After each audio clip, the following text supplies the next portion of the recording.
колено. Все машины, вот вся дорога, вот эта низменность. Видите, там горка города, и здесь горка, да? Когда сильные дожди.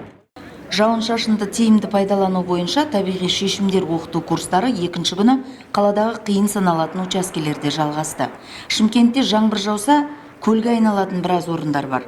Тұрғындар оны жақсы біледі. Жобалаушылар мен инженерлер нөсер суын осы аумақтардан басқа арнаға бұрып тоған жасау жолдарын ұсынды. Мысалы, Рысқұлов көшесіндегі мына аумақ көпшілікке таныс. Бұл жерге су жинайтын емкіс қоюға болады.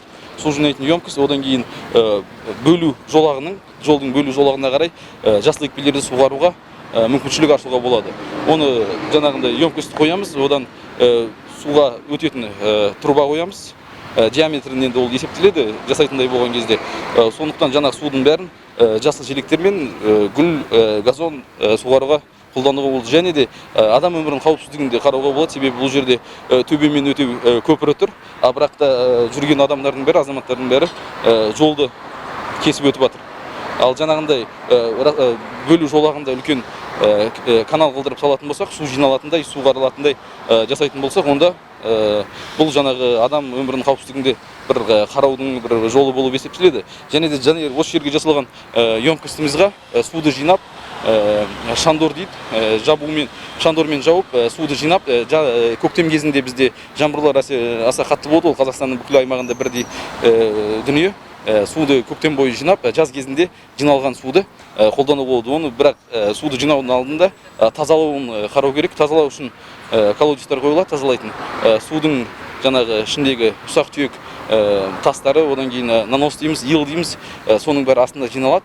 Жиналғаннан кейін таза емкіске тек қана таза су барады. Сол суды жаз бойы бізде қазір қалада енді көбіне су құятын мәшинелермен суғару жұмыстары жүргізеді ғой.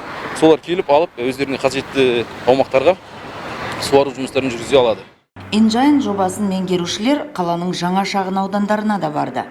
Нұрсат шағын ауданында да қар, жаңбыр суы жиналып қалатын орындар көп. Ұсыныстар алуан түрлі. Проблемаларды түбегейлі шешу үшін қаланың бас жоспарына өзгеріс енгізу барысында негізді ұсыныстар берілуі тиіс. Сала мамандары өз жобаларын дәлелдеп нақтылайтын болса, іске асуы ғажап емес.